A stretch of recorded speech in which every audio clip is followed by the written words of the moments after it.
박근혜 전 대통령이 16일 재판에서 법치의 이름을 빌린 정치보복이라고 하며 사실상 재판 보이콧을 선언했습니다. 오늘 저 정치는 박 전 대통령의 옥중 정치와 자유한국당의 내부 갈등에 대해 이야기를 나눠봅니다. 박근혜 대통령이 재판 보이콧을 선언하고 그 MH그룹, 사실상 정체를 알 수 없는 그런 국제단체를 통해서 인권 침해를 호소했는데요. 이 박근혜 전 대통령이 노리는 것은 좀 무엇일까요? 글쎄요, 뭐 한마디로 압축하면 정치투쟁이죠. 재판은 이제 포기하고, 좀 어떤 뭐라고 그럴까요? 피해자, 탄압받는 불쌍한 공주, 뭐 이제 이런 코스프레라고 할까요? 이렇게 하는 게 앞으로 그 본인의 어떤 그 정치적인 입지를 좀 다져서 좀 사면을 나중에 형 확정된 이후에 사면을 받는데도 아마 그게 더 유리하다 이렇게 판단한 것 같습니다. 최근에 실제로 이 주말마다 이 태극기 집회 참석하는 숫자들이 좀 늘고 있어요. 점점 더 그 어떤 그 구호도 과격해지고 그런 것들을 좀 의식한 행보가 아닌가 이렇게 분석이 됩니다. 국제법무팀이라고 뭐 CNN 이 보도를 하면서 이제 한국 언론에도 이제 좀 크게 보도가 되는데, 사실 그 국제법무팀이라는 조직이 MH그룹, 맨 처음에 저는 그 봤을 때 무슨 다단계 판매 회사 같은 이름이어서 도대체 이게 사실상 너무 실체가 불분명하고, 실제 뭐 과거에 뭐 다른 뭐 국제적으로 뭔가 좀 일부 유엔 인권 관련해서 뭔가 업무를 맡았던 것 같긴 한데, 도대체 이쪽과 어떻게 연결이 됐으며 어떤 누가 다리를 놨고 이런 업무에 이해는 안 가더라고요. 근데 실제 박근혜 대통령이 전 대통령이 왜 이렇게까지 하나 했을 때, 어쨌든 말씀하신 것처럼 유죄, 그것도 굉장한 중형이 예상되고요. 결국 막판에 특히 이제 재판을 아예 거부하고 지금 오늘 19일 아마 오늘 재판에도 이제 불출석할 것으로 보이고, 그렇게 되면 이제 변호사 재선임 혹 뭐 이런 과정 통해서 굉장히 또 장기간 시간이 끌게 되겠죠. 어쨌든 박근혜 전 대통령 그 특유의 과거부터 오랜 정치 생활 봤을 때 약간 뭐 벼랑 끝으로 몰고 가는 그런 게 있지 않습니까? 이제 현역 정치 시절에는 사실 그런 게 무슨 원칙과 신뢰니 이런 이제 여러 좀 아름다운 단어들로 포장이 가능한 행동들이 지금 이제 이 재판, 그것도 유죄가 예상되는 상황에서 이런 거 했을 때 이제 원칙과 신뢰라기보다는 이제 어쨌든 그 박근혜식 버티기 뭐 이런 걸로 좀 해석이 되겠죠. 예. 또 이런 것도 있을 겁니다. 저는 이제 이번에 법정 발언을 보고 과거에 어떤 몇 가지 장면이 좀 떠오른 게 있어요. 박정희 전 대통령 시절에 그러니까 어머니가 이제 돌아가시고 그 당시에는 이제 어떤 국모 뭐 이런 개념이 좀 있던 시절입니다. 나중에 이제 퍼스트 레이디 뭐 대행 뭐 대리 이런 식으로 이름을 바꿨습니다만, 그때 이제 뭐 영애님 뭐 이런 호칭으로 전국 돌아다니면서 뭐 충효 사상에 대해서 강연을 하고 이렇게 갈채를 받았던 일이 있고요. 또 이제 아버지까지 이제 총 맞아서 이제 서거하고 난 다음에는 어떤 그 나이 많은 사람들이 어떤 그 동정이라고 할까요? 그런 것들을 참 많이 받았어요. 그럼 어디 가면 아유, 뭐 불쌍한 것. 그러니까 나이 차이가 많이 나는 어르신들은 이제 그 당시 박근혜, 뭐 박근영, 박지만 이런 사람들을 보고 이제 그 어떤 비련의 주인공이라고 할까요? 왕자와 공주라고 할까요? 이런 동정심. 근데 그런 것들을 자기의 이제 정치적 자산으로 삼아서 그동안 박근혜 전 대통령이 정치를 해온 겁니다. 외환 위기를 계기로 정계에 입문을 했는데, 그 당시에도 돌아다니면서 별로 한 게 없어요. 그냥 다니면은 나이든 분들이 와서 그냥 손 붙잡고 울고 뭐 먹을 거 챙겨주고 뭐 그 사람들 기반으로 이제 지금까지 정치를 해왔고요. 또 그 탄핵을 당하고 청와대에서 나와가지고 삼성동 집으로 오던 장면 기억나십니까?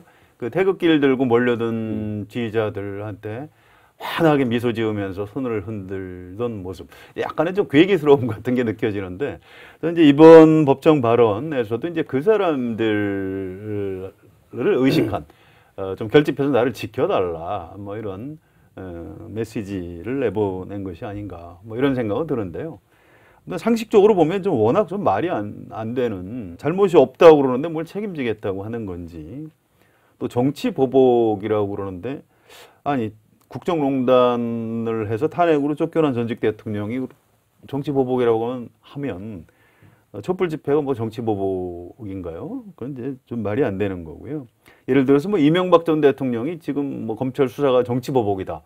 이거는 그 일단 주장 자체는 성립은 합니다. 그런데 박근혜 전 대통령의 말은 말 자체가 지금 성립이 되지 않고요. 그래서 이제 좀 보수 성향 언론사에서도 사설로 박근혜 전 대통령의 발언을 좀 아주 강하게 좀 비판을 여러 군데서 했더라고요. 그러니까 박 전 대통령이 왜 이런 좀 황당한 결정을 했을까 했는데 이건 뭐 약간 추측일 수도 있지만 최근에 갑자기 박 전 대통령이 교도소 안에서 지금 구치소 안에서 대망을 읽고 있다고. 이게 보면은 이 전직 대통령 중에 감방에 갇힌 대통령들이 주로 대망을 많이 읽어요. 그 전두환 전 대통령도 저 1996년인가 그때 1심 사형 선고 받은 뒤에 안양고도소에서 탐독을 한 게 대망이거든요. 근데 원래 대망이라는 게 이 일본 소설이 이게 주로 이제 정치인들 아니면은 경영자들, 최고 경영자들의 어떤 이제 필독서처럼 우리나라에서 그동안 되었었는데, 그리고 이게 이분이 이 대망을 읽고 뭘 또 영감을 얻었는지 모르겠지만 이제 거기서 자주 인용되는 게 그거잖아요. 무슨 이제 두견새를 울게 하는 방법. 그래서 뭐 오다 노부나가는 뭐 안 울면 죽이고, 뭐 이 도요토미 히데요시는 뭐 울게 하고 도쿠가 이에야스는 울 때까지 기다렸다. 뭐 이런 건데 이 세 가지 중에 박 전 대통령이 뭘 선택했을까? 만약에 거기에 비춰보면 이제 뭔가를 죽일 만한 이제 권력은 없고 지금 울 때까지 기다렸다가는 안 될 것 같고 뭔가 자기가 이번 이제 사람들 울게 하려고 뭔가 좀 시도를 하는 것 같은데 어쨌든 좀 그렇습니다. 이게 좀 지금 박 전 대통령으로서 사실 아무런 선택지가 없고 이제 뭐 이거는 마찬가지로 논리는 없고요. 이제 논리는 없고 여전히 주로 과거의 정치적인 위기나 아니면은 뭔가 타개책을 찾을 때 했던 뭔가 지지층에 대한 그냥 감정의 호소, 자기 자신 자체가 브랜드고 박근혜 자체가 정치라는 이제 등식이 통하잖아요. 그러니까 그걸 여전히 이제 붙잡고 있는데 그게 사실상 이제 유통기한이 지난 이제 브랜드인데 정치 브랜드인데 여전히 본인만 지금 모르고 있는 것 같네요. 예. 사실 이게 박 전 대통령의 말이 일반 시민의 눈에서 보기에는 상식에도 안 맞고 또 황당하고 논리도 없는데 문제는 제1야당인 자유한국당이 이 한마디에 지금 흔들리고 있습니다. 그 출당을 원래 논의하려고 했던 윤리위원회도 지금 연기한 상태고요. 이 출당 문제는 어떻게 논의가 될까요? 윤리위는 원래 이제 18일 날 원래 뭐 열릴 것이다라고 했었는데 그때 이제 그 전날인가요? 그렇죠? 그 전날 전전날인가 이제 박 전 대통령이 이제 그 정치보복이라고 하니까 뭔가 약간 좀 이 여지를 둔 거예요. 그냥 뭐 그래서 윤리위는 아마 이제 20일 그러니까 저 홍준표 대표가 자기 방미 출국하기 전에 이 문제를 어쨌든 결정짓겠다고 어쨌든 공언을 했거든요. 근데 23일 홍준표 대표가 23일 오전에 이제 미국으로 출국을 합니다. 근데 이제 빨간 날 그러니까 토요일하고 일요일 날 윤리위를 소집할 수는 없고요.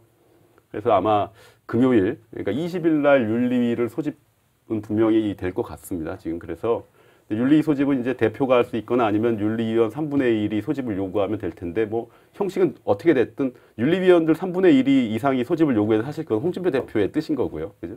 홍준표 대표가 자기가 소집할 수도 있고 뭐 이런 건데 일단 윤리위가 소집되면은 아마 어쨌든 그 전에 저 대통령이 계속 저 뭔가 좀 스스로 탈당하시라라는 이제 박 전 대통령에게 뭐 메시지를 전달을 해왔는데 보니까 아마 전달이 안 됐다고 하죠. 뭐 다 거부하고 있고 지금 교도소 안으로.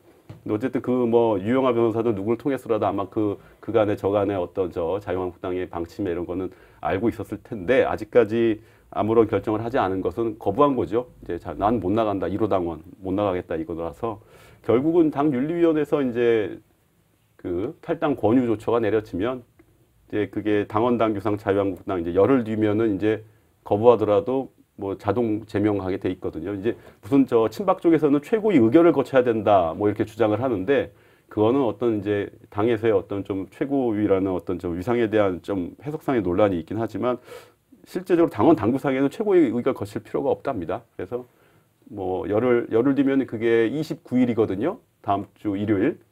그 전에 이제 홍준표 대표는 방미 마치고 그 전날 토요일 날 28일 날 오전에 한국에 돌아오는데 딱 돌아오면서 동시에 이제 자연스럽게 박 전 대통령은 이제 출당 제명조처 되는 이런 상황이 지금 유력한 것 같습니다.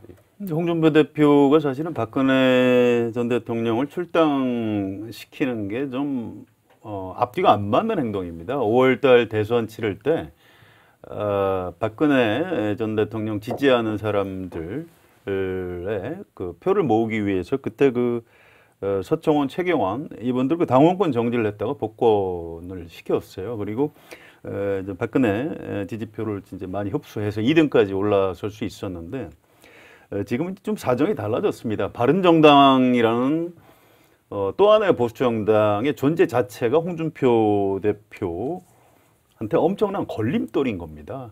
바른정당에 존재하는 한 홍준표는 상대적으로 꼴통 보수로 평가받을 수밖에 없는 거고요. 해서 이제 보수를 좀 다시 하나로 만들어야 이른바 합리적 보수, 혁신 보수까지도 뭐 자유한국당, 홍준표가 지금 하고 있다. 이런 주장을 할 수 있기 때문에 지금 바른정당을 무너뜨리는 게 홍준표 대표한테 최우선 과제입니다. 그걸 위해서 좀 앞뒤가 안 맞지만 박근혜 전 대통령 좀 나가라. 또 아마 서청원, 최경환 의원도 뭐 출당 공고 비슷한 걸 하긴 할 겁니다. 그게 이루어지지는 않겠습니다만 이제 그렇게 홍준표 대표가 그런 선택을 하는 매우 그 합리적인 나름대로의 계산 같은 게 좀 깔려 있는 거죠. 그 방금 말씀 서청원, 최경환 원래는 뭐 애초에 당윤리위원회에서 뭐 박 전 대통령과 분리해서 처리할 것처럼 얘기가 나오다가 아마 내일 같이 처리가 될 거예요. 거기도 탈당 권유를 하게 될 텐데 약간 계속 친박 쪽이나 서청원, 최경환 의원 쪽에서는 결국 의총에 가면 3분의 2 이상의 의원들 107명 중에 3분의 2 이상의 어떤 동의가 있어야지 제명이 가능하다. 현직 의원은 이게 이제 당원 당규거든요. 그래서 사실상 불가능하다. 뭐 이렇게 말은 하는데 홍 대표 쪽 얘기는 다릅니다. 이게 그냥 액션이 아니라 실제 표 계산도 한 것 같아요. 그래서 친박 쪽 지금 아무리 박박 긁어 모아도 20표 안팎이다. 최소한 그러니까 제명 가능하다는 겁니다. 그게 어떤 지금 사실상 사전에 어떤 그냥 블러핑이나 액션인지 아니면은 사실 뭐 이런 걸 가지고 표 대결까지 사실 당내에서 가는 게 만약에 그러다 설마 만에 부결되면 당대표가 굉장히 치명적일 수도 있고 만약에 가결되더라도 이런 문제로 이제 표기 대결까지 가는 것 자체가 이제 당의 어떤 뭔가 좀 분란이나 이런 소지가 있기 때문에 그걸 무리하게 홍 대표가 추진하겠냐라는 얘기들이 있는데 근데 좀 모를 것 같습니다. 진짜 실제 뭐 지금 뭐 자유한국당이 2명이 갑자기 의석이 빠진다고 해서 무슨 151석이다 149석이 돼서 과반이 무너지는 그런 상태도 아니고 어차피 120 뭐 바른 정당에서 탈당파가 복귀하더라도 120석 안팎될 텐데 거기서 2명 빠지거나 더 있거나 사실은 큰 의미는 없거든요. 그래서 이게 지금 서최도 지금 실제 홍이 어떤 의지를 갖고 있는 거 아니냐라고. 근데 측근 그룹에서는 실제 저 양반들 뭐 이른바 날릴 수 있다라는 말까지 나오고 있거든요. 표 계산까지 한 것 같고요. 예. 근데 이제 친박 쪽에서는 이 박근혜 전 대통령의 출당을 현대판 고려장이라는 표현을 썼잖아요. 뭐 결국 박근혜 전 대통령이 어머니였나 보죠. 뭐 근데 이렇게 반발한 이유가 뭘까요? 사실상 친박들도 현실 정치인인데 예, 당연한 이제는 겁니다. 살아야 되는데 네. 예, 살기 위해서 이제 생존투쟁을 하는 거죠. 정치적 구심점이 없어지면 정치적인 미래가 없어지는 거고요. 앞으로 뭐 당내에서 친박이 뭐 행세할 수 있겠습니까? 다음 총선 때 공천 받기도 어려운 거고요. 이제 박근혜를 좀 지키려는 뭐 그런 뭐 몸부림 뭐 이런 정도라고 봐야 되겠죠. 그러니까 지금 요 국면 이전에 조금 이전에 이제 되게 엄청난 뭐 이른바 친박 그룹의 이제 메인에 있던 의원 중에 한 명이 유영하 변호사한테 한번 뭐 스스로 좀 박 전 대통령이 좀 탈당을 어쩌냐 이런 의견을 전달했다고 해요. 그러다가 유영하 변호사한테 뭐 쌍욕을 정말로 먹었다라는 얘기가 있습니다. 뭐 근데 그게 이제 어쨌든 친박 쪽에서도 보면은 이 김태흠 의원 같은 경우 지금 자유한국당 최고위원이죠. 친박이었고요. 본인은 이제 이 친박의 구심점이 사라졌는데 왜 자꾸 친박이라는 용어를 쓰냐고 뭐 화를 내지만 뭐 친박은 친박이고요. 그 양반도 뭐 박 전 대통령이 이미 정치적 사망 선고가 내려진 사람 이런 표현을 공공연하게 씁니다. 그래서 이제 이 말의 의미는 이미 한마디로 정치적으로 죽은 사람에게 또 탈당 뭐 그 의미가 있느냐 뭐 우리가 하는 게 그래서 이쪽 친박들 보면 뭐 박대출, 김태흠 뭐 이런 양반들 의견은 대통령 스스로 결정하게 해라. 우리가 이런 거 할 필요 없다 당이 이런 건데 사실은 그가 한꺼풀 뒤집어 보면은 뭐 이미 당신은 이제 뭐 탈당 뭐 해도 상관없습니다라는 거 있지만 또 뒤집어 보면은 대통령이 거부하면은 뭐 어쩔 수 있느냐 사실 또 이런 또 얘기가 될 수도 있거든요. 그러니까 어떻게 보면 절묘하게 줄을 잘 타는 거죠. 어쨌든 그렇다고 갑자기 생판 남모르듯이 할 수는 없고 기존에 어쨌든 그 지지층이라는 게 또 박근혜 지지층이라는 게 여전히 살아있기 때문에 그렇다고 또 아까 말했듯이 또 앞으로 자신들의 어떤 정치적 미래가 분명히 또 생각을 해야 되는 상황에서 그 절묘한 줄타기가 대통령 스스로 결정하게 하라. 라는 어떤 입장 발표가 아니었나 생각됩니다. 지금도 결국 자기들 살기 위해서만 지금 고민하고 있다는 얘기도 들리는데요. 근데 이제 문제는 이게 지금 논의 중인 보수 대통합, 뭐 홍준표 대표의 워딩입니다. 근데 이제 자유한국당과 바른정당의 통합 논의에 좀 어떤 영향을 끼칠까요? 바른정당은 어쨌든 박근혜 친박 세력을 청산해야 된다는 입장이 강하잖아요. 네. 일단 박근혜 전 대통령을 출당시키는 이유가 출당 자체가 목적이 아니고요. 바른정당을 이제 사실상 흡수죠. 통합이 아니고요.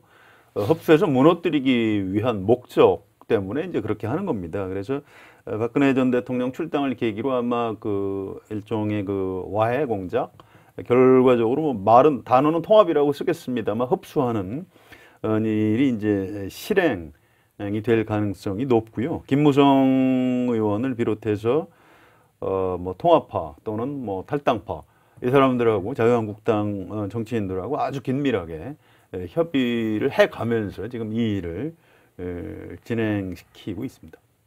그러니까 애초에 바른정당이 이제 그 새누리당에서 이제 떨어져 나오면서 좋은 자유한국당이 되고 바른정당이 됐지 않습니까? 그때 이제 나왔던 게 이제 고소고발전까지 갔던 게 이제 친박 팔적이라고 딱 이름까지 8명을 갖다 찍었죠. 근데 그러다가 그게 어떻게 보면 이제 통합의 전제 조건이 어떤 친박 청산이 돼야 뭔가 통합의 논의를 시작할 수 있다라는 게 이제 바른정당의 이른바 통합 쪽에 섰던 의원들 입장인데 그게 점점 이 요구 수위가 낮아졌지요. 그러다가 마지막에 저쪽 자유한국당 쪽에서 박근혜, 서청원, 최경환 3명 정도를 압축을 시키니까 그것까지 줄었다가 지금 통합 쪽에서는 이제 아예 김무성 의원 같은 경우는 서최는 빼버리고 지금 저 박근혜 전 대통령만 출당만 해도 충분히 뭐 통합할 수 있다라고 아예 그냥 이제 이미 정치적으로 다 사망 선고가 내려진 정말로 아무 의미 없는 존재에 대한 탈당을 갖다 이제 통합의 전제 조건으로 완전 내려갔습니다. 그러니까 이건 그냥 뭐 지금 다시 그냥 들어가겠다 거의 투항인데 박 전 대통령이 일단 저 뭐 제명이 되든 뭐 이렇게 어떤 출당 조처가 내려지면은 아마 이제 국감 이후에 김무성 의원이나 이른바 저 탈당파, 복당파 이쪽 의원들은 뭔가 결행을 할 가능성이 크겠죠. 그러면은 그거는 뭐 제가 봤을 때 그거는 이쪽 기존의 저 바른정당 사수파, 잔류파도 이미 충분히 예상하고 있고 아마 그것까지 지금 생각해서 뭔가 좀 이후에 뭐 전당대회든지 뭐 이런 좀 아마 전략을 짜고 있지 않을까 생각합니다. 그래도 이제 지방선거 앞두고 다시 자유한국당으로 가야 된다 이렇게 결심한 사람들이 한 10명 되는 거고요. 이분들은 뭐 조그만 핑계라도 좀 달래는 겁니다. 그걸 위해서 박근혜 전 대통령을 출당시키는 거기 때문에 아무튼 그런 뭐가 됐든 그런 움직임이 있으면 아마 곧장 아마 그분들이 행동에 나설 가능성이 높은 것 같습니다. 네.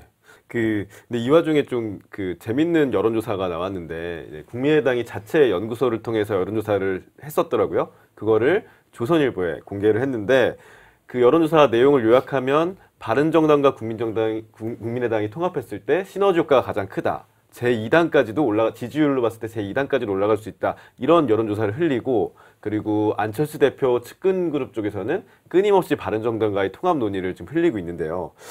이 양쪽 분위기는 어떻고 이게 실제로 이뤄질 수 있는 건지 좀 말씀을 들어볼게요. 일단 평가부터 좀 해야 되는데요. 네. 이게 국민의당은 지금 의석이 40석이고요. 바른정당은 20석입니다. 그런데 그 조사를 보면 정당 지지도가 바른정당이 더 높아요.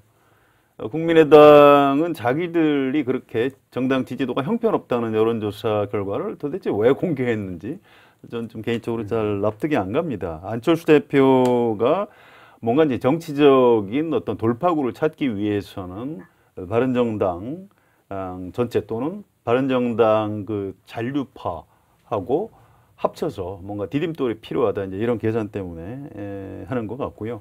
또 이른바 안철수 대표가 얘기한 극중주의하고 유승민 의원이 얘기하는 어떤 합리적 보수하고 상당히 접점이 있다.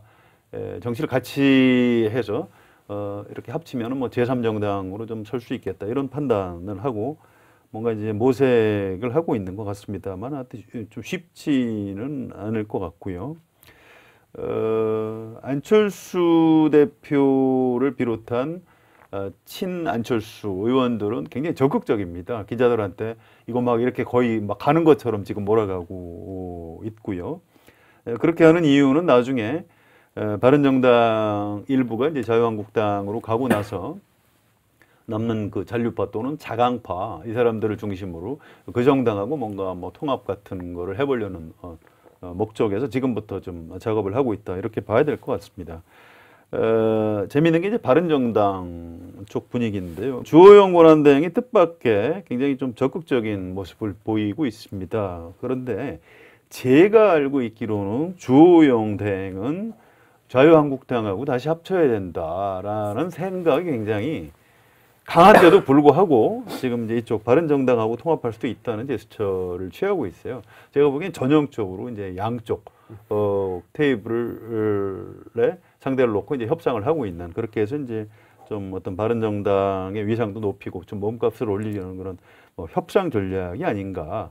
그래서 그 주호영 대행을 비롯해서 자유한국당으로 가야 된다고 생각하는 사람들도 좀 일시적으로 국민의당하고 통합 논의에 뭔가 좀 관심이 있는 것처럼 이렇게 비치는 지금 그런 장면으로 분석이 되고 있습니다. 어저께 그 국민의당 정책연구소에서 그 여론조사를 조선일보를 통해서 사실상 유출을 한 거죠. 네, 흘린 거죠. 네. 처음 느꼈던 생각은 원래 이 각 당 정책연구소 사실 이런 좀 민감한 여론조사를 하죠. 원래 어떤 주요 국면마다. 대신에 이제 비공개를 처리합니다. 내부적으로 전략 검토 수준에서 하고 이제 그게 어쩌다가 뭐 시간이 지나서 좀 이제 흘러나오는 경우도 있지만 언론 보도로 대부분은 그냥 이제 비공개로 처리될 텐데 굉장히 보면 좀 속된 말로 쪽팔린 여론조사거든요. 그러니까 국민의당 우리는 솔직히 저 독자 생존 능력이 없습니다. 다만 우리랑 합치면 조금 뭐 지지율이 오를 테니 좀 광 좀 팔아볼게요라는 굉장히 비굴하고 없어 보이는 여론조사인데 이걸 갖다 공개했다? 제가 봤을 때 그 참 이해할 수 없는 상황이긴 하지만 뭐 국민의당의 어떤 안철수 대표나 그 측근그룹의 어떤 정치적인 계산법으로 보면 가능할 수도 있겠는데 이제 이게 보면은 오늘 저 19일 보니까 저번 주말에 이미 주호영 권한대행하고 안철수 대표가 만났다고 하죠. 그러면서 통합 논의를 좀 했고 국감 이후에 각 당 의원들이 한번 모여서 의총을 열어서 한번 이 바른정당과 국민의당과의 어떤 통합 가능성이나 이런 부분에 한번 논의를 해보자라고까지 뭐 얘기가 됐다고 하는데 말씀하신 것처럼 주호영 권한대행은 이제 통합하죠. 통합합니다. 근데 다만 지금 대표 권한대행으로서 전당대회까지는 어쨌든 치러야 된다라는 생각 분명히 가지고 있고 자기가 그 전에 뭐 김무성 의원이나 그 탈당파들처럼 전당대회 전에 돌아갈 수는 없고요. 그거는 이제 자기 정치 인생 끝내겠다는 얘기밖에 안 되는 거니까요. 기본적으로 전당대회 마치고 이후에 아마 어떤 방식으로든 이제 돌아갈 텐데 뭐 지역구가 대구인 저 주호영 의원이 아마 국민의당하고 합치기는 쉽지가 않을 거고요. 그런데 최근에 저 당 회의에서 이제 진수희 최고위원 이제 이쪽 사수파죠. 당 사수파 하고 공개적으로 설전을 벌였죠. 한번 이렇게 이 좀 입장 똑바로 하라 이런 것 때문에 서로 공개적으로 설전을 벌였는데 어쨌든 당 대표로서 뭐 이미 당을 내가 깨고 나가겠다는 말할 수는 없고 형식적으로라도 어떤 좀 뭔가 여러 당의 진로나 생존 가능성 모색하는 방안을 갖다 나는 찾고 있다라는 어떤 메시지를 주기 위해서 아마도 좀 뭐 김동철 원내대표랑도 만나고 안철수 대표랑도 만나고 이런 식으로 국민의당과도 그러니까 자유한국당만이 아니라 자유한국당으로 복귀하는 거에 대해 강력한 반발하는 당내 뭐 사수파나 자강파에 대한 어떤 좀 다른 식의 저 무마 액션으로 국당하고 만나는 것이 아닌가. 실제 저 국당하고 좀 생각이 있는 쪽은 일부 의원이 있죠. 하태경 의원이나 아니면은 저 전북 지역구인 정우천 의원. 이 두 의원은 사실은 국민의당과의 어떤 좀 뭐 연대나 뭐 통합까지는 아직까지 모르겠습니다. 어쨌든 연대 가능성 이런 부분 굉장히 열어두고 있거든요. 그래서 만약에 제 생각은 바른정당에서 자유한국당 복당파가 있을 것이고 아마도 이 유승민 의원이나 뭐 이런 사람들 같은 경우 당에 남는 사람이 있을 것이고 교섭단체가 무너지더라도 아주 일부는 국민의당으로 가고 아니면 좀 더 붙어서 가고 이렇게 저 바른정당이 이 3분이 나지 않을까 하는 생각도 듭니다. 예. 앞서 얘기하셨는데 이제 좀 시기가 이르긴 하지만 지금 말씀하신 것처럼 자유한국당, 바른정당, 국민의당 사이에 인위적인 정계 개편이 이뤄질 가능성이 좀 어떤지 그리고 그 시기는 좀 언제쯤 될지 결국 지방선거가 문제인 거잖아요. 예, 그렇습니다. 이제 정기국회가 진행 중인데도 뭐 이런 통합 논의들을 하고 있는데 정기국회 이제 막바지로 가면서 또 정기국회가 마무리되고 정기국회에서 과연 법안 개혁 이른바 개혁 법안 처리가 얼마나 됐느냐 또 내년 6월 지방선거가 다가오면서 이제 정계 개편이 좀 어수선하게 자연스럽게 진행이 되는 그런 장면이 앞으로 벌어질 것 같습니다. 이게 과거에 1990년에 뭐 3당 합당이나 1997년에 DJP 이런 거 할 때는 정계 어떤 보수들이 담판에 의해서 또 협상에 의해서 정계 개편을 할 수가 있었습니다. 사실상 그 정당의 이제 주인처럼 그분들이 많은 권한을 가지고 있었기 때문에. 그런데 지금은 이 정당마다 그렇게 전권을 가진 보수나 총재가 존재하지 않습니다. 따라서 정당 내부의 각 분파마다 각각 다르게 좀 어수선하게 움직이면서 이제 망하는 정당은 부서져 나가고 또 잘 되는 정당은 부분적으로 이제 흡수를 해 나가면서 좀 이렇게 좀 어수선한 정계 개편 뭐 이런 것이 예상이 되고요. 당장은 국정감사 직후에 부터 그 시점부터 11월 13일 바른정당 전당대회를 앞둔 그 시점에 일단 바른정당 의원들 몇 사람이 탈당을 해서 자유한국당으로 가는 것 그것이 일차적인 좀 신호탄 같은 것이 되지 않을까 이렇게 예상이 됩니다. 그 자유한국당 특히 저 홍준표 대표 쪽은 이 정계 개편이라는 용어를 인정을 안 합니다. 정계 개편은 말씀하신 것처럼 이제 뭔가 양쪽에 만약에 두 당이 있거나 뭐 했을 때 뭐 이 이른바 뭐 지도자들 양당의 이제 최고 지도자들이 뭔가 단판을 지어서 뭔가 판을 크게 흔들고 막 이런 게 일단 어쨌든 정계 개편이지 지금은 바른정당이 돌아오는 거는 지금 그냥 일부 의원들이 그 복당하는 거예요. 복당하는 것이 이게 무슨 정계 개편이냐. 이건 정계 개편 아니다라고 주장하고 홍 대표 쪽에서도 그런 말을 합니다. 그래서 이제 보면은 이게 지금 용어들이 애초에 지금 이제 명분상으로는 당대당 통합을 요구하지만 사실상 이제 개별 의원들이 어쨌든 탈당했다 복당하는 수순이 되는 것이고 근데 너무 명분이 없다 보니 이제 자유한국당의 홍문표 사무총장 같은 경우는 당대당 통합은 안 되지만 부분 통합이다라는 또 참 희귀한 조어를 하는데 그러니까 이게 개별 의원들의 복당으로는 뭔가 굉장히 없어 보이니 뭔가 좀 통합이라는 의미, 보수 통합이라는 의미를 자꾸 부여하고 싶어요, 자유한국당은. 그러니까 이걸 정계 개편이라기보다는 어떤 보수의 통합 쪽으로 좀 이 의미를 갖다 확장하고 싶어 하는데 사실은 그건 뭐 아니죠. 근데 게다가 만약에 정계 개편이라고 한다면은 뭔가 자유한국당이 합쳐져서 갑자기 뭐 제1당이 되거나 아니면은 뭐 과반을 차지하거나 굉장히 포션이 커져야 되는데 사실은 지금 합쳐도 120석 뭐 안팎 뭐 탈당파가 돌아와도 그러니까 사실 큰 의미는 없거든요. 뭐 제1당이 될 수는 있겠지만 혹시 국회에 근데 그런 의미까지 가지고 뭐 정계 개편으로 볼 수 있느냐 사실은 그건 좀 뭐 용어상에 약간 좀 정리가 필요할 것 같긴 하고요. 다만 이제 뭐 바른정당과 뭐 국민의당의 이른바 지금 이루어지고 있는 국당 쪽에서 몸이 달아 있는 이 논의가 좀 뭐 된다면은 그런 부분은 약간 좀 국지적인 정계 개편 이런 좀 표현을 쓸 수 있을 것 같습니다. 그런 부분도 이제 이른바 바른정당의 이제 자강파하고 국민의당 통합이 과연 될 것이냐. 그 부분도 쉽지는 않을 겁니다. 이게 일단 지난 대선에서 겨뤘던 대선 후보들이 있습니다. 그 정당을 합쳤을 때 국민들이 저 당이 그러면 누가 주인이냐, 누가 다음 대선 후보냐, 이제 이렇게 볼 가능성이 높고요. 유승민이 안철수 밑으로 들어가는 것처럼 보이는 것도 유승민 의원으로선 자존심상 용납할 수 없을 테고요. 뭐 반대도 물론 마찬가지입니다. 그래서 그 지난 대선에 출마했던 대선 후보가 각각 있는 정당에서 과연 통합이 그렇게 쉽게 될까 이런 공학적인 측면이 하나 있고요. 또 한 가지는 노선의 문제가 있습니다. 국민의당 안에는 이 안보, 특히 한반도 문제에 있어서는 김대중 전 대통령의 햇볕 정책을 승계한 그런 정치인들이 꽤 많이 있습니다.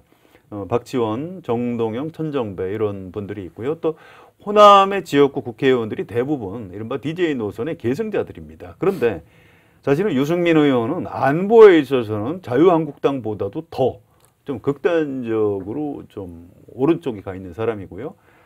유승민 의원이 그런 얘기를 말로 또 합니다. 어떤 대북 과외론자들하고 나는 정치 같지 못한다.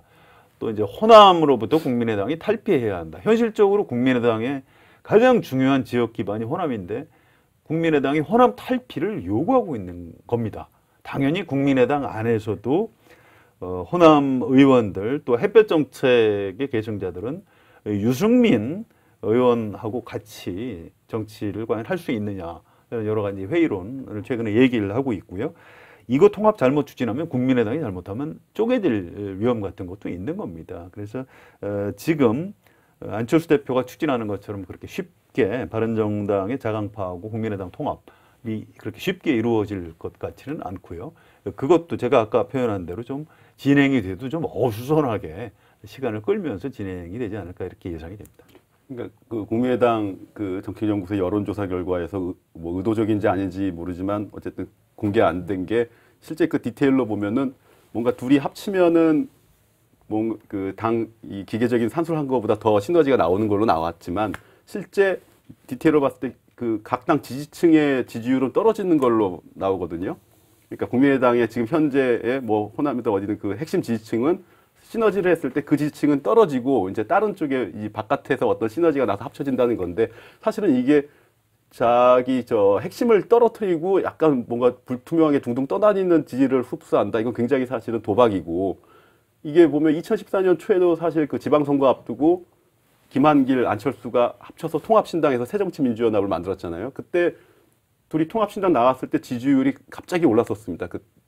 당시 새누리당하고 거의 비등한 수준으로 올라가면서 기대감을 좀 높였지만 사실 이게 금방 꺼졌잖아요. 이게 컨벤션 이 두 당이 합치는 어떤 효과 그리고 뭐 어떤 사람들의 기대감을 모으면서 합쳐졌는데 그때만 해도 어쨌든 보면은 뭔가 이 야당 어떤 제1야당이나 아니면은 이후에 수권 가능성이 있는 당으로서의 합심에도 불구하고 그 지지율의 어떤 저 유지 기간이라는 게 굉장히 짧았는데 국당과 바른정당의 어떤 그것도 당대당이 아니라 분명히 쪼개질 가능성을 안고 합쳤을 때 그 어떤 지지율, 시너지 당장은 있겠지만 그게 얼마나 오래될지는 제가 봤을 때 금방 그렇게 오래 가지는 않을 것 같습니다. 네. 지난주 더정치 클로징 멘트는 호박에 줄 긋는다고 수박대나였습니다. 하지만 자유한국당은 호박에 줄 긋는 것조차도 쉽게 하지 못하고 있습니다. 촛불 1주년을 앞두고 있습니다. 여전히 그들의 시계는 1년 전에 맞춰진 것 같습니다. 오늘 더정치는 여기까지입니다.